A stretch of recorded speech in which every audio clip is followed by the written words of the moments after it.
Hello, everyone. Welcome to Word Funk. I'm Leon Thomas. I am joined by Austin Yorsky and Johnny Maloney. Fellows, how are you doing this week? We're recording a few days later than usual for weather reasons. Anything you guys want to say about that? And by you guys, I mean Austin. Weather reasons sounds so mundane. Like, oh, it's just a bit chilly out, ain't it? Just take a little break from the recording. No, one of the strongest hurricanes to ever hit this part of the state did its thing. Ate my mailbox, took my fence. My poor fence didn't do nothing to nobody. Now he's gone. Rip for a real one. Pour one out for my fence. Did it, are we talking it disappeared? Or did it just, was it fuck this, and, I mean, it didn't go that far. I just took it for a little walk. That's the way hurricanes do sometimes. Okay. We found the mailbox as well. It went for a little jaunt down the street, but... It got jealous and tried to mail itself, did it? I don't even know what the fiction I would weave around that is. It was more like it just took a very big leap. Day out, I see things from all over this country come to me. For once, why can't I be the one to travel?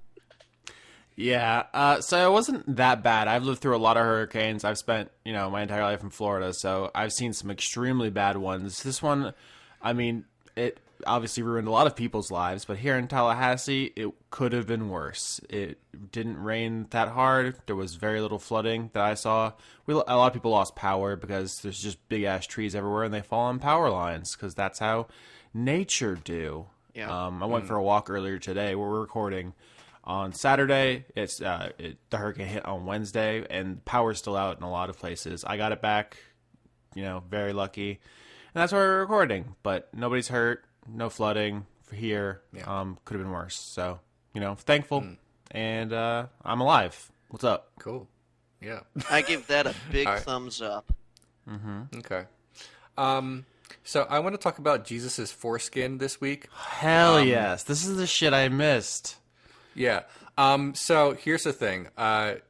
There, in the first few centuries after the death of Jesus Christ, our Lord and Savior, there was actually debate about whether or not he was circumcised, which I assumed would just be a no-brainer. He was Jewish, and it says so in the Gospel of Luke. So it's to me, that's like an open and shut case. But I think partially just because of anti-Semitism, some people are like, well, maybe he wasn't he didn't go through all the Jewish stuff. So there was a lot of history is So just it's people going okay, that makes sense, but hear out my anti-Semitism for a second. Now I'm just trying to Right. imagine how lit Jesus' bat mitzvah must have been. Oh, Jesus. yeah, it was did you say bat mitzvah? No, I must have swallowed the R there. Sorry. No, it's okay. Yes, for our Gentiles in the audience, a bar mitzvah is for the boys and bat mitzvah is for the girls. Yes. But anywho, but here's the thing. That's whatever. People were like, "What about his dick?" for a while. It's whatever. It's very important. But here's the weirdest thing about this is that it resurfaced. Allegedly, Jesus's foreskin resurfaced around 800 AD. Basically, Now, when you say resurfaced, do you mean let me. the topic of He's getting conversation, or No. The physical look. Basically, this is what happened. Someone claimed that Mary put the foreskin in a leather pouch and gave it to St. John. And then for 7 centuries, it stayed in a pouch. But then an angel brought it to Charlemagne's court, and then it was just there. All of this is probably not true, but I don't know. It's coming from a very credible source, if you ask me. So I'm inclined to believe. Yeah. What I'm trying to say is that this might not be really Jesus's foreskin, but the point is, a lot of people assumed and genuinely believed it was. But then, over the course of the next few centuries, other Jesus's foreskins started popping up all over the world. So I was like, no, this is his foreskin, and that is his foreskin. And one thing, and this is true, and I'm not just saying it to be gross. Wonderful preface. to test it, at least one of the foreskins, to test it, people would taste it to make sure, I don't know, that it's real, or that Jesus's would taste a certain way. I don't know. I don't understand exactly what they were going to get out of it. Maybe it was like wine tasting, where they just kind of swish it around in their mouth and then spit it into a jug. No one was to be the guy who swallowed Jesus's foreskin. That's probably. I mean, we all have a frame of reference because take communion. You kind of have that Jesus taste. You know what the blood and the body tastes like. So yeah, so it's like, does this taste like a stale cracker? I don't know. Maybe not. Here's the thing: is like I don't. They're still around, is what I'm trying to say. It's not like a bunch of people who are like, this is the one. A bunch of them are still around.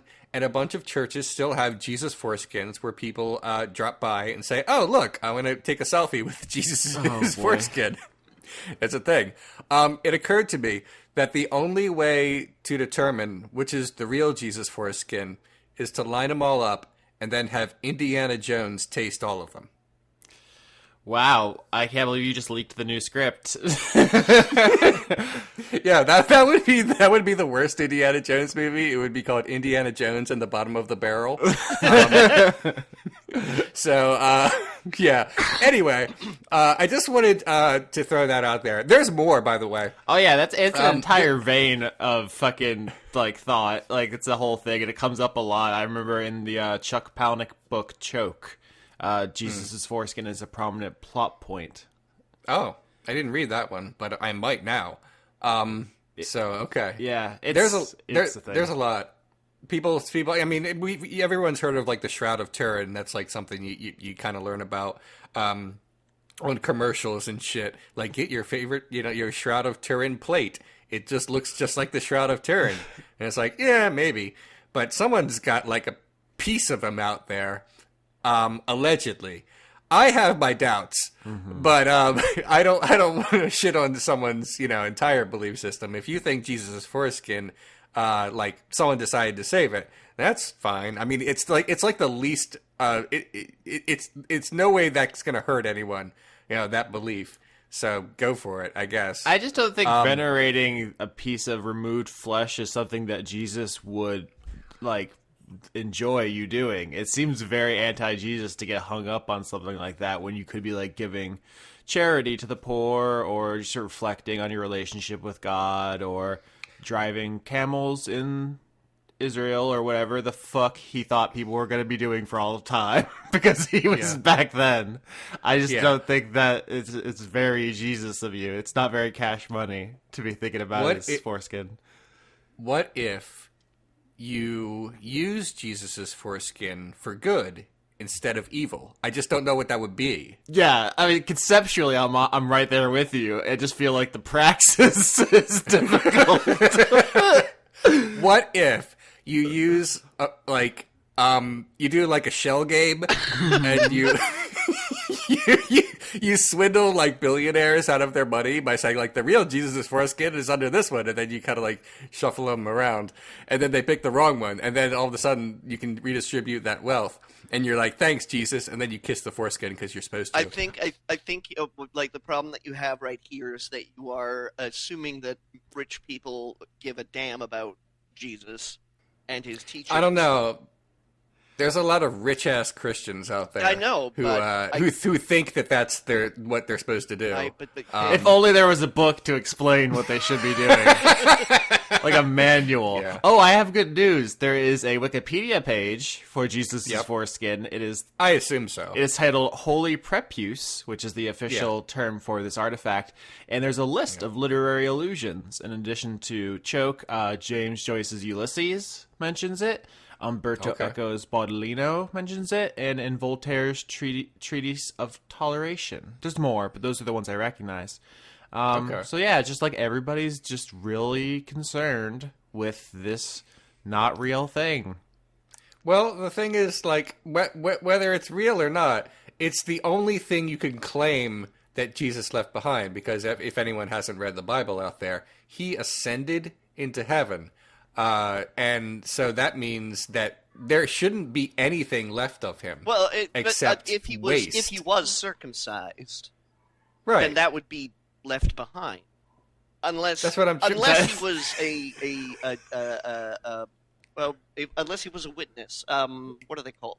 Jehovah's Witness. Yeah, unless he was Jehovah's Witness, because your body needs to be complete in order to ascend to heaven. I don't know if anyone has witnessed Jehovah. It's probably Jesus. Is that So he gets a pass on the rules then? okay? I feel like, come on, Jesus was obviously never mind. I don't. Look, get it. all I'm saying is that if he was circumcised, then this would be a very small foreskin. Here is a detour. I don't know if it's a full off ramp, but can we talk about Jehovah's Witnesses for a second? Because I don't want to yuck anyone's yums. So, like, get down with your bad self if that makes you happy. But isn't that just a provably garbage rule?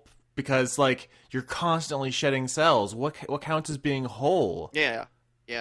Or like, I'm sorry, but if you ever cut your finger and bleed a little bit, that's like, or if you've ever spat. It's just so arbitrary. Is a God up there like with a scorecard, being like, "Well, his hair fell out, but we'll let that one go." Yeah. Like what? Well, what is he doing? Count. Maybe they thought of that rule before they invented science. That's a lot of religion has that problem. I'm not trying to be mean. I'm just saying. Anyway, No, I'm not trying to be mean either. It's fine. But I just find it kind of fascinating and funny. That people are really into Jesus' foreskin. no, And that guess what? rules. I do not regret a moment of that extremely good, intelligent conversation we had. I'm just saying, how wicked cool would it be, Leon, if in the Bible there's a part where Jesus is like, "Oh man, you guys are gonna love computers. They fucking rule. Get ready." And for centuries, people had no idea what the hell that passage meant. But now we're like, "Oh damn, he got it." Swish, my boy. Yeah, but don't you think that if there was stuff like that in the Bible, then people would just like arbitrarily name the stuff they invented after it? I mean, honestly, probably they would have had like a different interpretation, or it would have got taken Like out at some guy would have council. guy invented like a particular kind of saddle. Yeah, this is it foretold. This is the personal digital assistant. Oh my god! It occurred to me just now that one of the ways you could claim that even if you're like a firm believer in you're like a solid Christian and you just don't think that Jesus' foreskin is anywhere on earth, what you could say is that when God sucked Jesus into heaven, which I'm pretty sure is how it is explained in the Bible. Yeah, there's an onomatopoetic noise right in there. Just right up the straw. Right. When Jesus ascended into heaven, maybe his foreskin just came with him. But since it was at a different place, it's just like a little bag started like fluttering around a table somewhere, and someone's like, "What's going on?" And then it hits the ceiling, but of course the ceiling is there, so it just kind of slides until it like reaches a window. Some very confused poor guy at the medical waste facility or whatever they had in ancient times gets hit in the eye on its way out. I see the light. Oh my god, what the fuck? What is happening? Look, I'm about 15 minutes into this Jesus foreskin bit, but I think we can definitely move on if you want to. Oh yeah, I think we rang all the comedy out of that one. I did not ask for questions this week / today because it's a very strange day for our recording, and we didn't really confirm we were recording until late, and it was blah blah blah. So I don't know how long we're going to go tonight, but we'll see. We probably have more than wiener meat bits in us. Yeah, I mean that was one of my big ones. I have one more, but I don't want to hog the entire show. If any of you would like to jump in and steal the microphone, please just go right ahead. I watched and played and did a bunch of stuff, some of which I realize now may not be good to talk about because I did it on your recommendation, which means by definition we talked about it already. So just quickly, I watched the Netflix show Hilda on Johnny's recommendation. Mm-hmm. Very wholesome, very Canadian. It was extremely Canadian, more than I was expecting. All like the voices and the music and in the credits was like funding by some. You guys take your art like grants seriously, I think. So it was just like very more seriously wholesome. than the United States. It's a low ass bar, Yeah. but every time I see like a video games funded by this art thing in Canada, I'm like, oh, that's nice. You guys trying to help out. So yeah, I mean, Hilda's just a really sweet show. Apparently adapted from a book. I learned from the credits about like this girl who moves from the woods into the city, and she meets a lot of mythical creatures, and she's just nice. And there's a bird, and there's an elf, and it's just good. Yep. It's cute. Yeah. I also watched the other Netflix thing you recommended, Johnny, Maniac. Right. Yo, what the fuck? It was not at all what I expected, right? Because I looked at like the description or whatever. It was like 2 people undergo medical trials and some psycho stuff happens, right? It's called Maniac, which I don't think they ever say out loud in the show. I don't think it's a very good name for the thing that happens. No. I mean, so there's no moment where like Jonah Hill looks directly into the camera and says, "This guy's a maniac," and then kind of there's like a guitar riff. No, Nothing it's like not that. even about mania. It's about schizophrenia, which is an entirely different condition. Yeah. So the show, first of all, I don't want to get too deep into the stuff because half the joy of this is that it's so fucking weird and weird ass shit just keeps happening. Yeah. But I do want to establish something. I don't know if it came up when you talked about it last week, Johnny, is that it is a like near future dystopia. I don't quite know how to describe the style in which Yes. it presents. The setting largely is there to explain why they have like this technology that enables the plot, which is fine.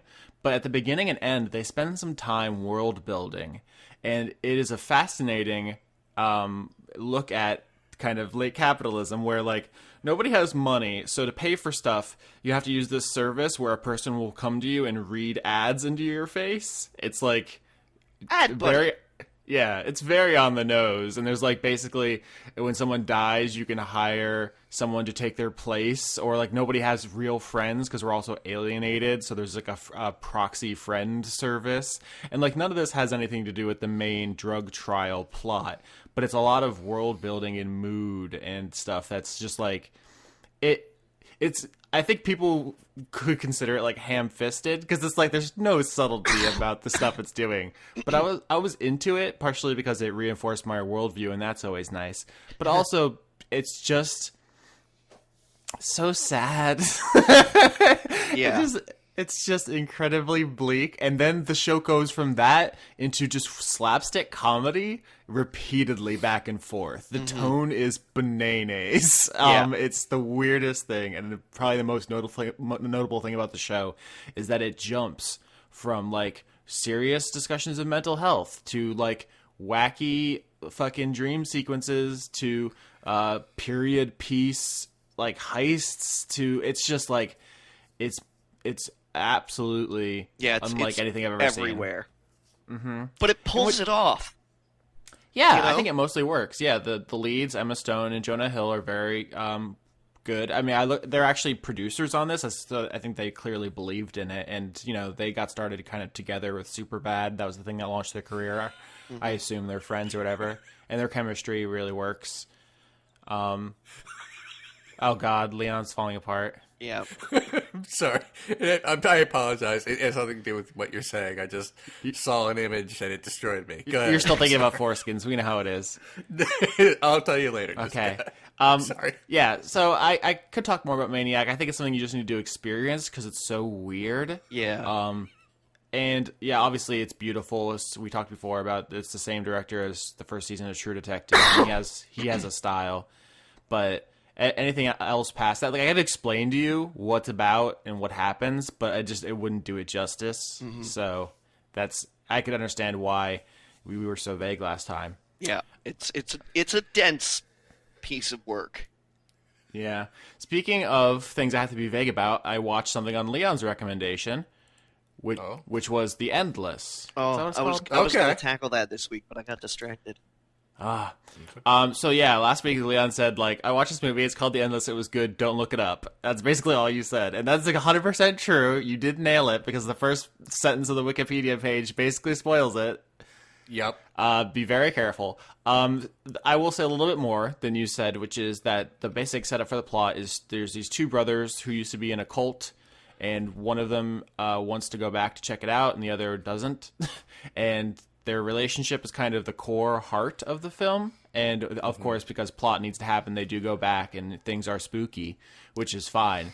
But where it goes, like, in hindsight, like, oh, shit, I see what they're doing. But the whole ride there, you're just like, what is this movie? Like, what genre is it? Is this supposed to be funny? Like, it's not scary. Like, I think it's billed... There's no big scare, like a jump scare, as I recall. Yeah, it's billed as like a horror movie, but I wouldn't say there's anything in the movie that's scary. It's just a lot of creep and, like, weird, which is fine. And it works with the other art this team has produced, that's what I'll say. It was a very enjoyable watch, but it wasn't a horror movie like I was expecting. So, it's hard to talk about, huh? Yeah, it is. When the thing happened, I went, what? Yeah. What? No. What? Thing. And that was my exact reaction out loud. There's kind of two, right? There's like there's the plot twist, and then there's the other twist. But you know the one I mean. Yes, right? I know. Yeah, that's Okay. This is just for me and Leon now. Okay, so anyway, we shouldn't talk about this anymore. Yeah, go see The Endless, and definitely don't look up anything about it. But after you do watch it and you do look it up, you'll see what we're talking about, and then follow that rabbit hole as well. Yes, absolutely. If you haven't already, you should have already. But yeah. Well, anyway. Yeah. Cool. What were you giggling about? Oh, I'm sorry. I looked at my Twitter for a second, and someone said, no matter how carefully you construct a villain's tragic backstory, your D&D party is going to come at them exactly like this. And the picture is Moon Knight from Marvel Comics. Saying, I know you're here, Dracula, you big fucking nerd. Where's my goddamn money? People have been tweeting that at me and at Lauren all day because it went viral, and it's 100% how she totally acts every season. Right. Yeah. I'm about it. By the way, while you guys were talking about Maniac, because I don't want to know anything about it, I came up with a great novel or D&D character idea. Mm-hmm. And I'm sorry, but it's definitely about Jesus' foreskin. Here we go again. It's about a knight called Penis Fall, Foreskin Knight, and he's like at the start of the story he's like 50 years old. When he was 20, he went on a quest for the Holy Foreskin, like Parsifal, but they no one wants to talk about it, so he's been like torn out of like Le Morte d'Arthur, and no one will talk about it or to him. And at the start of the story, he just kind of wakes up and he has the Grail in his home, and he's hungover, and he's like, "Oh shit, did I break into to Camelot and steal the Holy Grail?" And the whole story is him on the run for that. And I don't know. I think that's pretty solid. I have dibs on this. By the way, have you read Another Roadside Attraction? What? It's I think its name is Tim Robbins. He's like a Seattle author, but he wrote a book in the 70s called Another Roadside Attraction, which is like about this Tom Robbins, Tom Robbins. And it's this book about these weird kind of like hippies in the 70s who own this like gas station on the side of this highway with like a bunch of just like weird shit in it, like flea circus kind of like weird stuff. And then suddenly one of their friends shows up with like Jesus's dead body, and he's like, "Yeah, I accidentally broke into the Vatican and kind of like found Jesus's corpse." So like it's a pretty funny book, actually. It was written in 1971, I think, or something like that. And what you were describing just reminded me of that. I would probably want to read that, but then again, I have so many other things that I must read. But how many of them involve the dead body of Jesus? Only some. I mean, you're obviously going to read Steel Ball Run. We all know that. That's a joke for fucking nobody. I'm like, okay, you guys, like, surely you must have heard of Tom Robbins at least. Like, he wrote Even Cowgirls Get the know. Blues. Yep, Jitterbug I've heard Perfume, that. I've heard of that. Skinny Legs and All. One of my Wait a minute. Hold on. Oh shit. Hold on. I have a Tom Robbins novel. I've just never read it. It's someone gave it to me like a million years ago. Which one? And I just never. Hold on. It's on my shelf. He has such a forgettable name. I kept thinking you were trying to talk about Tony Robbins, the motivational speaker. It's Skinny Legs and All. Skinny Legs and All. Yeah. One of my. It didn't even occur to me that was the same guy. Okay, sorry. Yeah. So he's sort of one of these forgotten kind of like 1960s, 70s authors in the vein of sort of like there's a little bit of Vonnegut-esque kind of flavor to some of his work. It's all absurd and just weird and things like that. Like it's Cool. He apparently used to hang out with like Timothy Leary and things like that. So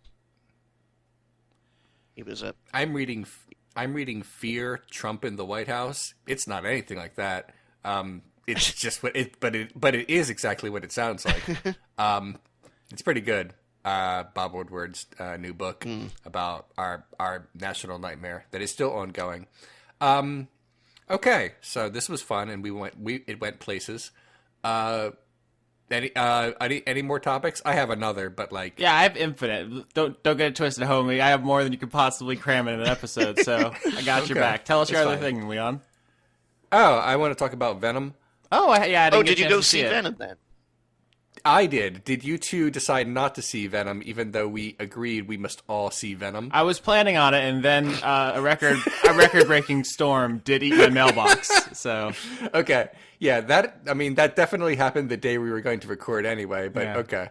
Oh, there's preparations. There's a whole thing. That's true. That's true. You have to buy bread. So that's what you got to do. It's the one thing. No, in all seriousness, I saw Venom, and I mean, look, I'll talk about things that aren't just complete spoilers, but basically, it's not good. Venom is a movie where Tom Hardy's talking to himself a lot, and they say stupid things to each other.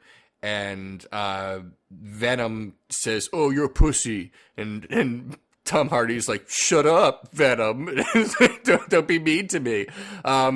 There's a section missing from the movie, and I don't mean that like, "Oh, I wish there were more." I mean, there clearly was supposed to be more movie between the point when Eddie Brock absorbs, I guess, the symbiote into his body, and the point when the end of the movie happens.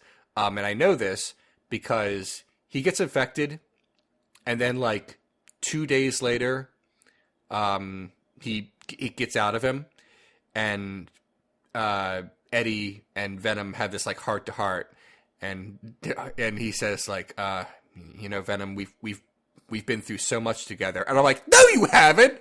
It's been 48 hours and nothing's really happened until like the last two. What are you talking about? Clearly there was a lot of movie cut, and Tom Hardy confirmed that is true. A lot of the movie was cut, apparently just to make it PG-13. Yeah, wasn't the exact quote, they cut the best 40 minutes out? Yeah, I mean, that's a lot A+ PR right there, my dude. Yeah, it's just gone. I can only guess that there's a chance that there will be a different version when they release it to home video. They don't always do that. Sometimes they do. Like the version, the 2016 Ghostbusters on home video fixed a lot of what Austin claimed were editing problems that I noticed but didn't care about. I want to talk about your tone there, my boy, because I don't know if you can call it claiming when it's obvious. That was subtweeting in vocal form right there. Is what that was. No, I'm just saying, Austin, you might have liked the home video version more because, for example, in the home video version, there's the dance scene instead of the Ghostbusters showing up right after the dance scene stopped, and they're standing there in as frozen statues. So you mean there's a movie where they made it and it works and it's complete? Yeah, and it's my fault. It's my fault for saying that it was like that. Look, I'm not trying to shit on your opinions. I'm just trying to say that you might have liked the version that they should have made more.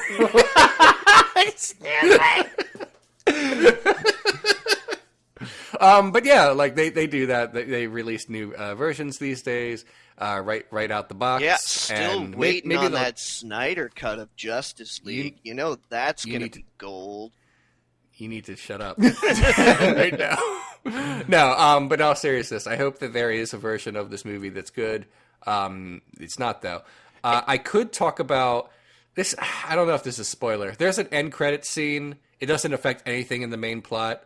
Would you like to hear about it? If not, I can just not talk about it. Yeah, lay it on me, baby. All I know is that the movie ends with first an Eminem song and then a Run the Jewels song, both about Venom, which seems decadent.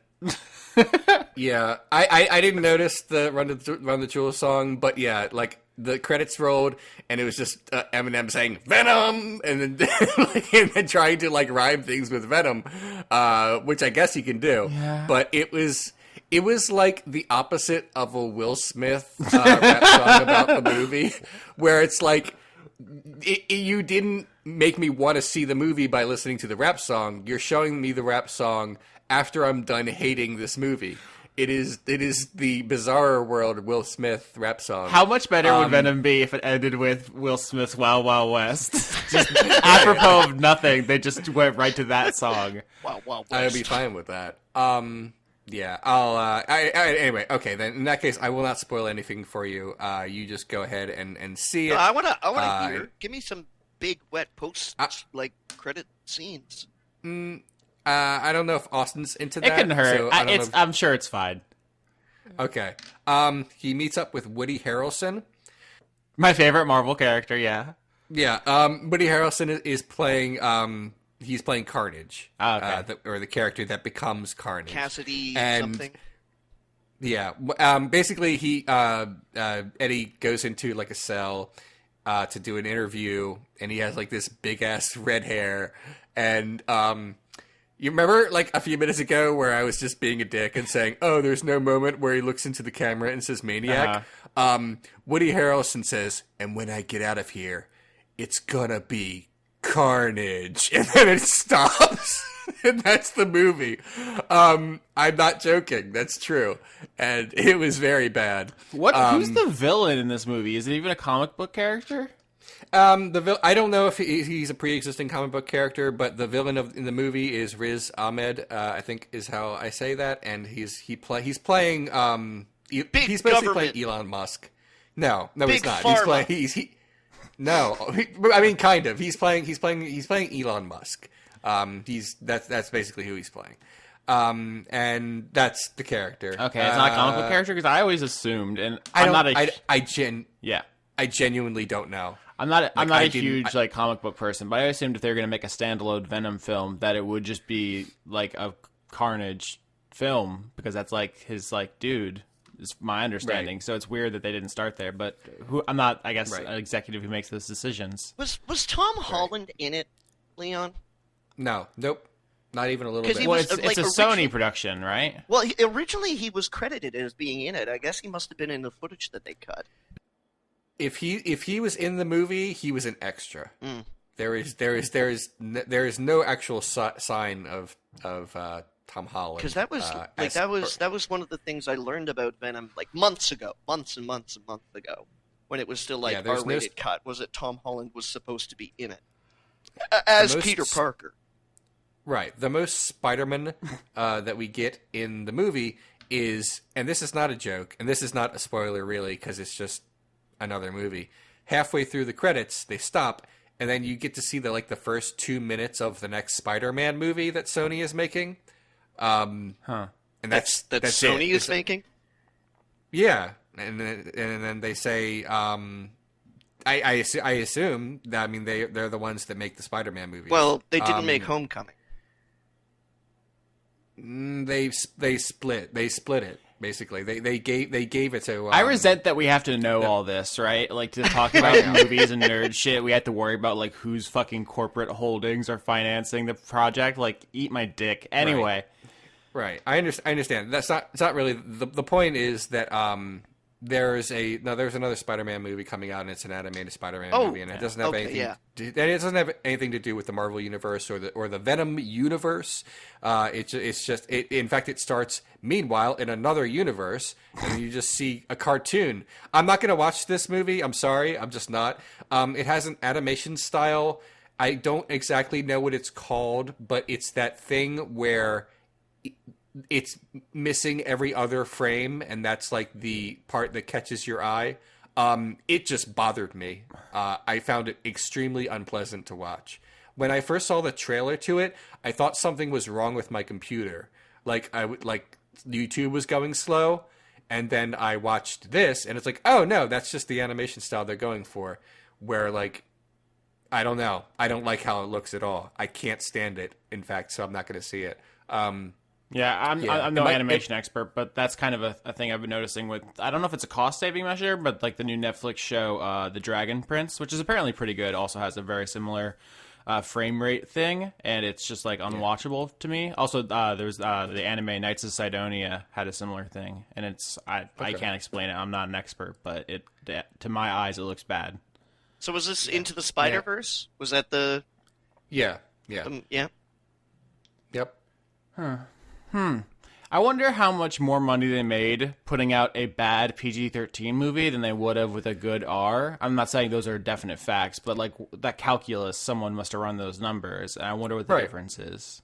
Yeah. Right. Well, someone. Sorry, go ahead, Leon. No, it's just like someone decided, well, immediately we will make more money this way, so this is what we should do. We should make a bad movie that will make money right now, instead of saying, oh, we should make a really good movie that people will continue to want to see in the future, and we can like sell the rights to it to this place and that place, and the Blu-ray sales will go really well.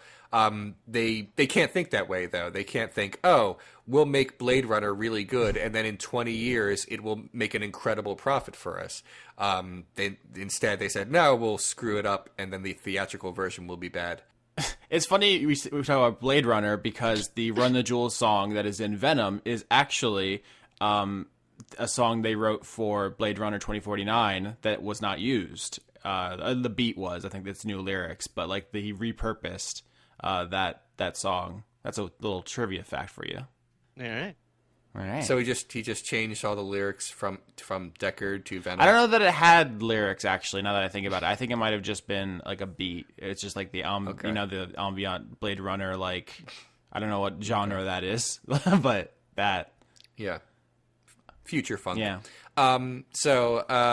Cool. Those are my two topics. So I'm done. I'm sorry. Those are the two things I decided to bring to the table right now. I desperately want to upload my new episode or click public on it, but I am waiting until we're done because it's going to be like hell moderating it right away. Yeah.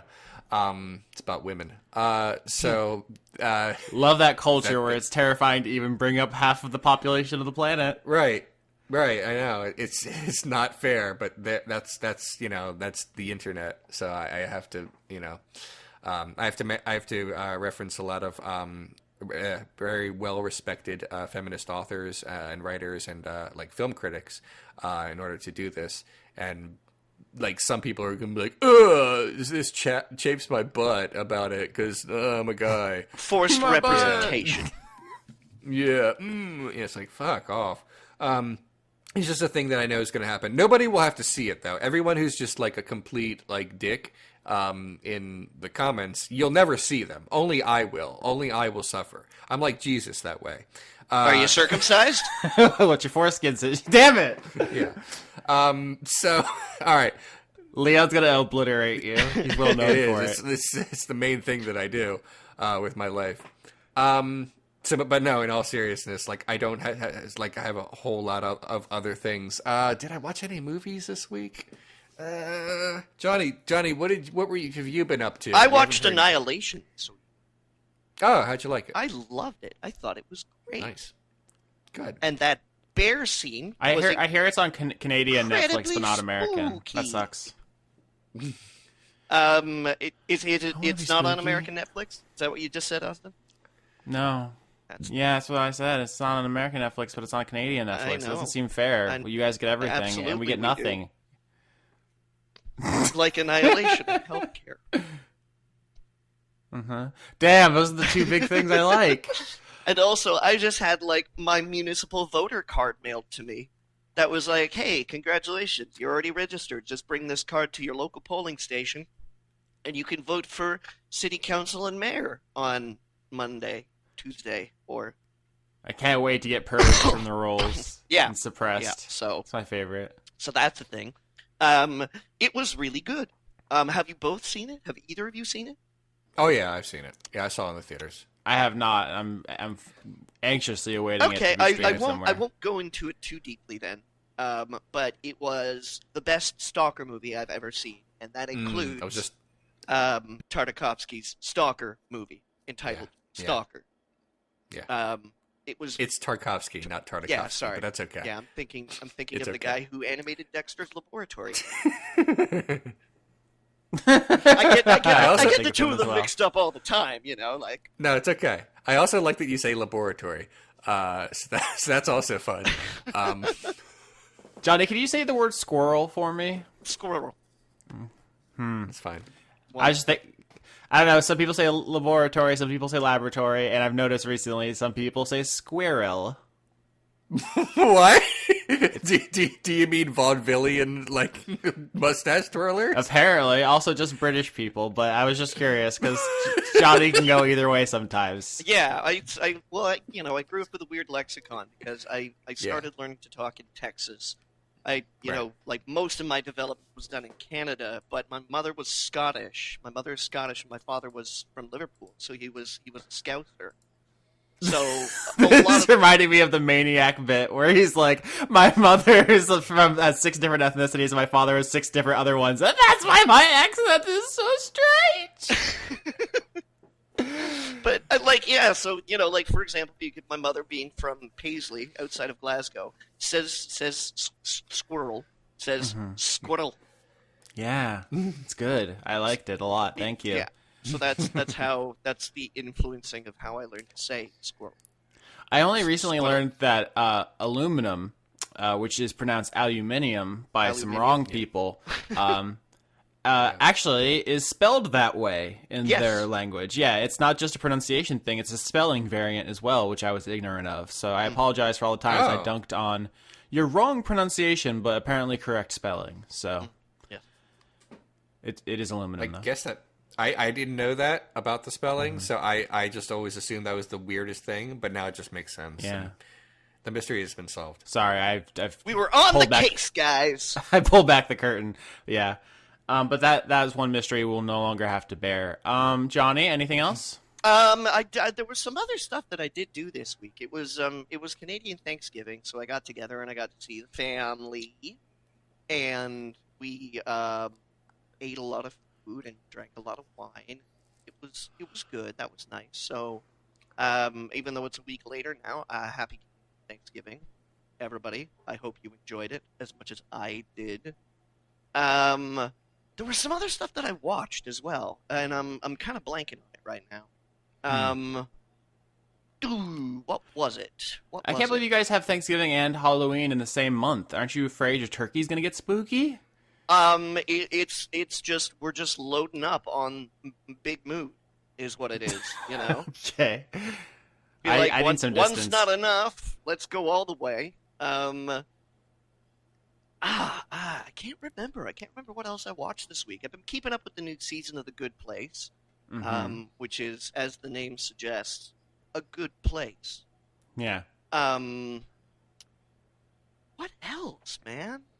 I don't know. I don't know. I'm like missing something. Is digging out of the back of my brain that's like, hey, you did this too, but I can't remember what it was.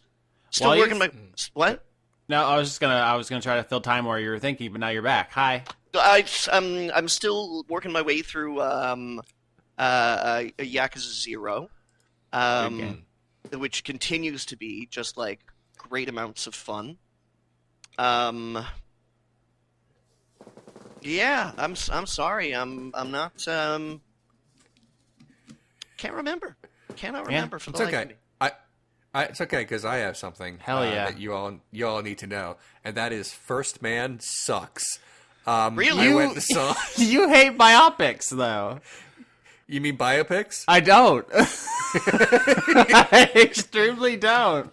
Yeah, I had to. Basically, I avoid them generally because why wouldn't I? But like everyone was saying, oh, this is probably going to get nominated for a bunch of Oscars. So I'm like, oh, it's basically my job to see those kinds of movies, so I can discuss them. So I guess, all right, I guess I'm going to go see it. I'm going to bring some Skittles and like enjoy, my candy and watch a movie. Worst case scenario is just I won't like it, and it's fine. So I sat there. And they tried to do this thing where basically in a biopic, you don't have shut up. You don't have a character the way they have them in other films where you're like, okay, so this is the character's arc and this is what the character wants, but this is what the character really needs. And these are the steps this character will go, and these will be the obstacles. And that is the movie, and that is how we'll make the movie. But instead, you're like, okay, this is a person's like real life. So they just, they just kind of putz around. Like a normal guy. So, but we'll talk about like the most interesting thing they ever did. And in this case, it's Neil Armstrong's, the fact that he, was the first person to walk on the moon. And so it feels like most biopics. It doesn't feel like a story. It feels like a dramatization. Are there a lot of really dramatic foreshadowing scenes where he walks places?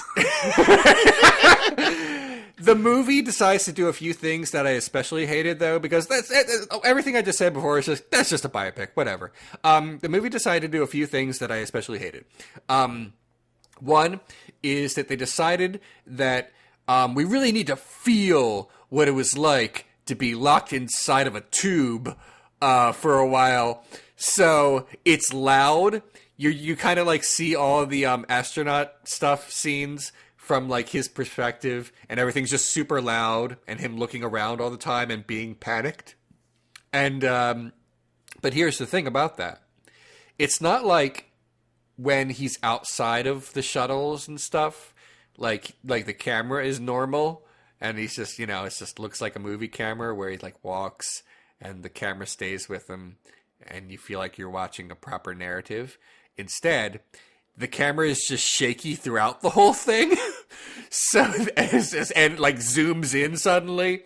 It's like watching like the style in the rebooted Battlestar Galactica. It's like that, except that happened when there were like stakes, when they were like sitting around a meeting room and you zoomed in on Edward James Olmos's face and he kind of shaking. He's like, I'm going to get back my men.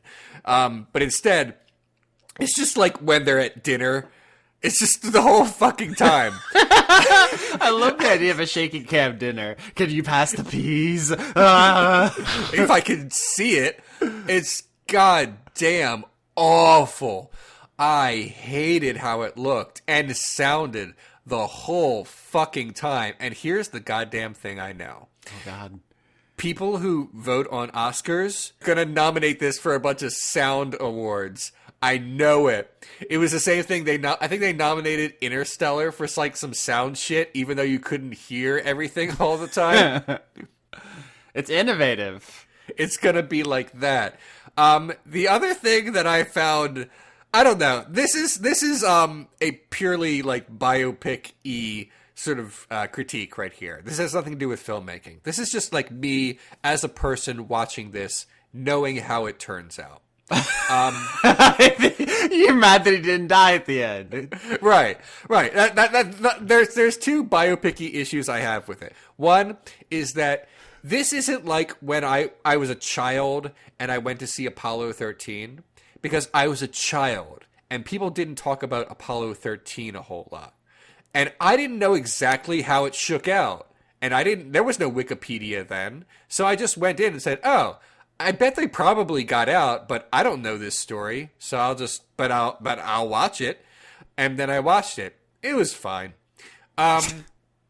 This is Neil Armstrong walking on the moon. We know exactly how this shakes out. There is no suspense at all, because it is a story that if you're an American, you learn in like the first grade. This isn't like that. They recently released a movie that I know how it shakes out, but a lot of people maybe don't. It's when they captured a Nazi war criminal, and I know how that worked out because I read a book about it, and like Hannah Arendt's book about it, famous book, and Eichmann in Jerusalem. But here's the thing. A lot of people didn't know exactly how that story shakes out. That seems like a pretty good topic for a biopic. I didn't see it, but I get that. This is like it's a story that every American knows so well that it seems like it's just always existed, you know? That the line, it just seems like it's always existed, even though it's not even 50 years old. I don't know. I mean, it seems like the most sensible and also worst idea for a biopic for that reason. And the last problem I have... Hold on, before we move on, I want to say it is extremely Leon to be disappointed by the fact that they accurately depicted one of the most important human achievements of all time. Why bother, though? Why bother? I will say the one thing that I found strange from a biopic-y standpoint is this. They portray Buzz Aldrin like a complete asshole the entire movie. And I was like... Wait, is it a well-known fact that Buzz Aldrin is an asshole? Because, I mean, the only assholest thing I can think of about that, like, apparently some dick confronted him and says, I bet you faked the moon landing, and Buzz Aldrin was like, fuck you, man, and kind of, like, pushed him or something. No, clocked him right in the jaw. Good, okay. That rules. Yeah, that was fucking awesome. I mean... They portrayed him as just being really insensitive the entire movie. Like, whenever someone would die, Buzz Aldrin would be like, that wouldn't have happened to me, and here's why I know. And it's like, wow, did Buzz Aldrin really say all that shit? These are old-timey dudes. This was before empathy was invented, and everyone was really mean. But that's the thing. The rest of the movie isn't like that. Whenever he would do that, everyone else would stare at him and say, "How dare you, Buzz Aldrin?" it's like, what? Is this real? I'll have to, So I guess, look, if the thing with scattering jewelry from his daughter is true, and the thing about Buzz Aldrin actually being the world's biggest jackass is totally true, then congratulations to First Man on delivering things that were true that surprised me. But if they're not, then it's weird. It didn't add anything to the movie, though. I don't think. I thought it was shit. It was also long. It was also just long. I'm sorry. I started to be one of those guys like, oh, the movie was long. If a movie's long and good, like, cool. But if a movie's long and bad, I'm not there for that. I took a break. Like, that never happens. I left the theater for a couple minutes to go to the bathroom and check my email, and then realized I still had my Skittles in my pocket. And then I ate them when I got back there. Like, ooh, Skittles. And that was the most fun I had at the theater that day. That's it. Did you walk back into theaters and be like, yo, they get to the moon yet?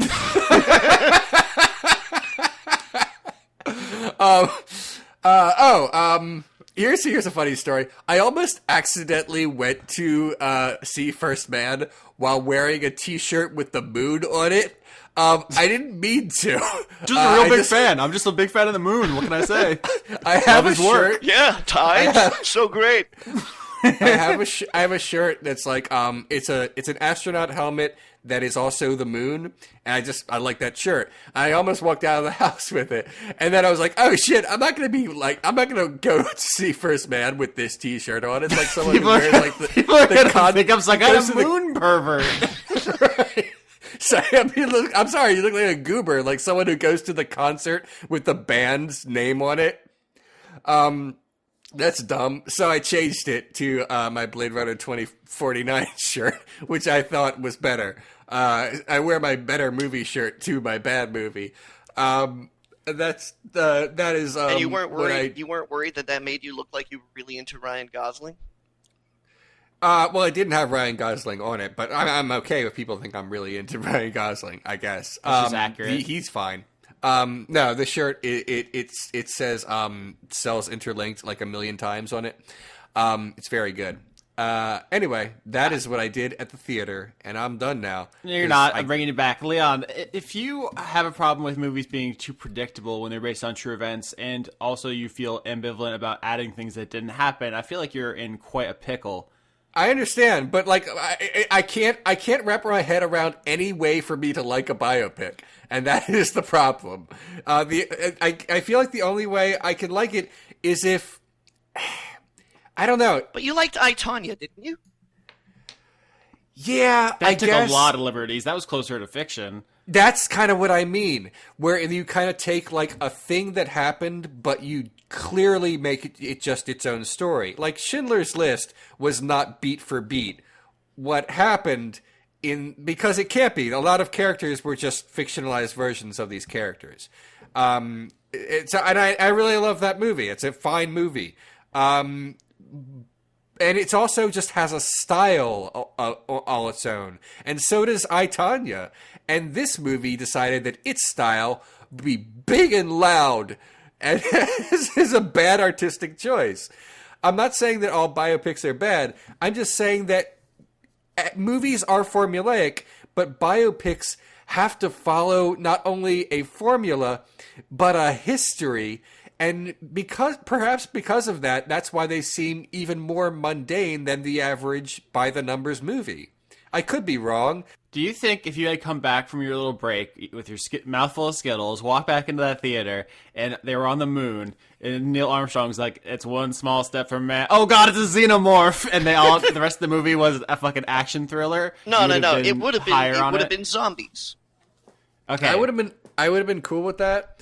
By the way, and this is kind of dumb in my head, but apparently the line is actually one small step for a man, and it just kind of got garbled a little bit, and then the guy on the news repeated it wrong, and that's what people call it, but it's not. So there was bad reception at Stanley Kubrick's house.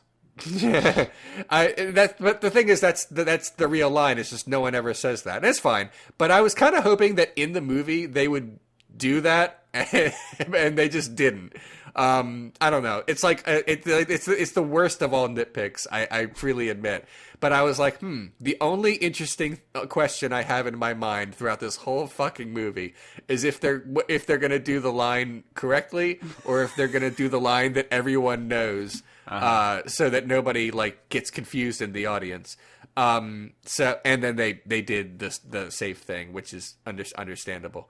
That was the only like suspense I had in this movie, I guess. I like Ryan Gosling, by the way. I don't think he's a great actor, but he plays quiet, warm guy pretty well, and he plays that in a lot of movies. He's good at that. He's good at being quiet and just kind of like looking off into the middle distance and being handsome while doing it. But he nails it. I'm saying he's not an actor with an incredible amount of range, but when he plays that one part, he always just seems like likable in those roles, is what I'm trying to say. Mm-hmm. Yeah. But Leon, you and I are on the Only God Forgives train, so maybe who knows what our taste is like. We can just watch him sit for an hour or so. Right, he barely says anything in that movie. He just I don't know, he just sells it. He sells all that being silent, but you like him stuff.